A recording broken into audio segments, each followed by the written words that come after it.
Alright, so Logan Paul's getting destroyed again, and this time, Chris Broad is leading the charge. His video, The Awful Truth About YouTube's Biggest Influencers, just tears into Logan, MrBeast, and the whole influencer scene. So what's the deal this time? Well, we're going back to some of Logan's most iconic mess-ups and breaking down why he still somehow gets away with it. Often taught in Hollywood films that the bad guys don't get to win, that there's consequences for your actions, right?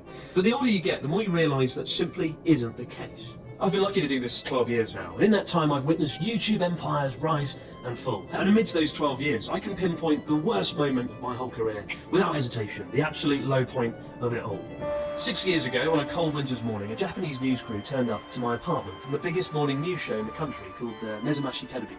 I'd been contacted because something awful had happened, and I'd been asked to explain why. One of the world's biggest YouTubers at the time had turned up and done some really messed up things, from throwing Pokemon balls at police officers and terrorising the public, to going into a forest and filming something so horrific I can't even explain what it is, because it would instantly have this video blacklisted. Well, you never stand next to a dead guy?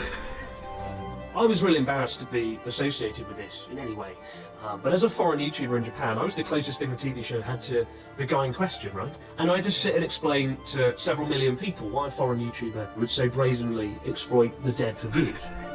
Chris said it perfectly. Logan's like the king of dodging consequences. He messes up big time, but instead of facing the heat, he just walks out with more money and followers. It's wild. And honestly, it's not just Logan. This is a thing with influencers in general. Do something terrible, make a fake apology, and boom, back to business. So yeah, let's get into how Logan keeps playing this game and winning. First up, let's go back to where it all began. Yep, that forest incident. The one that had the internet straight up flaming Logan Paul for weeks. If you somehow don't know, Logan decided it would be a great idea to visit a forest in Japan that's known for being a very serious and sensitive place. But instead of treating it with respect, he acted like it was a theme park. He filmed something so horrific that Chris couldn't even describe it without getting his own video blacklisted. And the worst part? A Japanese news crew actually showed up at Chris Broad's house to ask why a foreign YouTuber was acting like a walking circus. Imagine that. You didn't even do anything wrong, but you're the one who has to explain Logan's chaos on national TV. That's next level awkward. Logan didn't just damage his own rep. He managed to embarrass every foreign YouTuber in Japan. Chris wasn't just a bystander, he was cleaning up someone else's mess for millions of viewers. Brutal. In a normal world,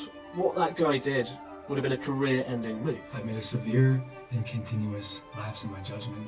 If not that, then perhaps another video he posted just weeks later, tasering dead animals and attempting to give CPR to a koi carp that he pulled out of the water. And honestly, this is where it gets so frustrating. Most people would have been done after the forest incident, like completely done, no comeback. But Logan? Nah, he was out here treating YouTube like it was a game of how much worse can I make this? First, tasering dead animals, because of course that's a thing, and then playing doctor with koi fish like he's auditioning for a role on Animal Planet. It's like he doesn't even try to fix things. He just keeps adding to the list of stuff no one asked for. The forest wasn't just a one-time thing. It's part of a pattern, and it's honestly insane how many second chances he's been given. But if you think Logan's wild decisions stop there, think again. Because this dude somehow managed to turn one of the most personal moments of his life, his kid being born, into a giant ad for Lunchy. Like, imagine being in the delivery room, holding your newborn, and instead of crying happy tears, you're brainstorming snack box slogans. Chris nailed it when he said, He recently turned one of the most important moments of his life, his wife's pregnancy, into one big billboard for the aforementioned snack box.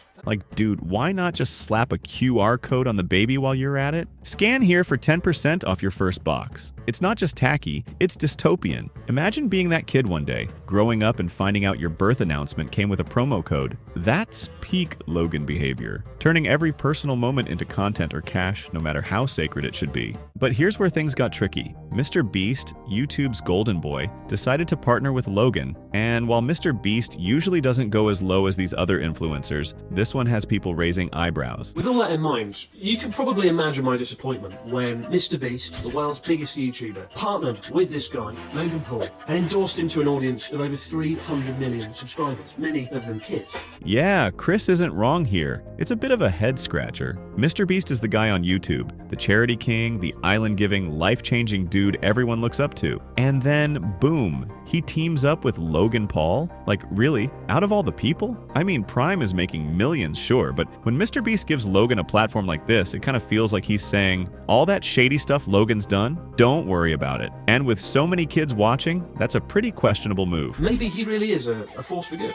Oh wait, he just wanted to sell snack boxes to children. I like my cheese dripping, bro. Snack boxes that quickly appeared in photos shared online to have practically turned mold into a flavour profile. Yummy, yum, yum, shop and give it to your kids. It's got an electrolyte in it. And then we've got the whole lunchy thing, which is just, wow, mold as a flavor? What's next, Muff Fungus Fresh? I get that these snack boxes and Prime are making bank, but teaming up with Logan to push stuff like this? It's not the best look. MrBeast probably didn't mean to back all of Logan's chaos, but this partnership feels more like, let's make some cash, and less like the wholesome, feel-good vibes MrBeast is known for. Philanthropy can be a very powerful defensive mechanism. And Chris has a point here. MrBeast does so much good, and that's amazing. But sometimes it feels like all that charity work gets used as a get-out-of-jail-free card. Like, you can't call me out, I planted a billion trees. And look, nobody's saying MrBeast is a bad guy. He's done incredible stuff. But even the best make bad calls. And this whole Logan partnership? Yeah, definitely one of those. But this isn't just about MrBeast or Logan. It's about what happens when influencers care more about profit than principles. And trust me, when that happens, it gets messy fast. When I run into a friend, family, viewer, the first question I always ask is, oh, what do you think about that drama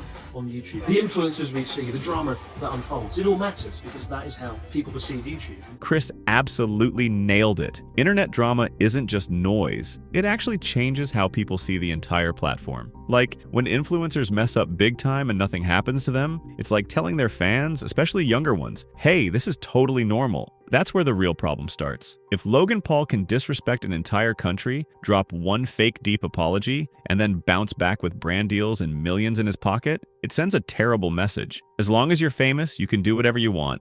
And yeah, that's not a great lesson. Last year I made a video on two influencers who were kind of the spiritual successors to Logan Paul. He came to Japan and did some really fucking stupid things. One of them didn't learn from his errors and is now in a South Korean jail. And the other guy, who rode a bullet train without paying, went back home to Cyprus to become a member of parliament in the EU. This part is absolutely wild. Logan's behavior didn't just mess up his own reputation. It inspired other idiots to follow in his footsteps. One guy copied the disrespectful tourist act, and now he's sitting in a South Korean jail. Meanwhile, the other guy somehow became a politician. Like, imagine voting for the guy whose greatest accomplishment was dodging train fares in Japan. You can't make this stuff up. It's insane. What makes it crazy is how she condensed the 5-year lifespan of a modern influencer into just like 2 or 3 months. Step 1, have a viral moment. Step 2, have a podcast. Step 3, unleash a cryptocurrency, which quickly goes wrong. And then there's Hawk Tuah Girl, who just straight up speedran being a terrible influencer. First, she goes viral. Then, boom, she's got a podcast. Next thing you know, she's launching her own cryptocurrency. Sounds like a grind, right? Except her crypto completely tanked, losing 95% of its value and leaving thousands of her fans with empty pockets. It's like influencers these days have a formula. Go viral, grab the cash, and disappear before anyone catches on. And who gets hurt? Their fans. The people who actually trusted them and believed in their nonsense. So how do we stop this madness? How do we make sure influencers stop treating their audiences like piggy banks? Let's talk about what needs to change, for them and for us. Making money with principles matters, and partnering with people that don't mock the dead in a forest matters. And if the people at the top of this platform with unimaginable reach don't have a good moral compass to guide them, then we all lose for it, particularly the next generation growing up watching this. Chris really spells it out here. Making money isn't the problem. We all need to pay bills, right? But if you're making money at the expense of your morals, then yeah, that's a big issue. Creators like MrBeast have massive influence, and when they lead with integrity, it sets a good example for everyone watching. But when they make questionable moves, it sends the wrong message, especially to younger fans. Like, if they see their favorite creators bending their values for cash, they'll think, well, I guess that's just how it works. And we're left with a cycle of more bad behavior. Choose very carefully who you watch on YouTube. It is an endorsement of that channel, of those people. Chris is so right about this. You probably don't even realize it, but every time you watch a video, like it, or buy their merch, you're basically co-signing that creator's behavior. You have way more power than you think. If you keep supporting creators who care more about profit than their fans, guess what? You're just encouraging more of the same. But if you back people who actually care about what they're putting out there, you're helping to create a better platform. It's really that simple. And this Christmas, when millions of people sit down to watch MrBeast hosting a game show on Amazon, why not put on Home Alone instead?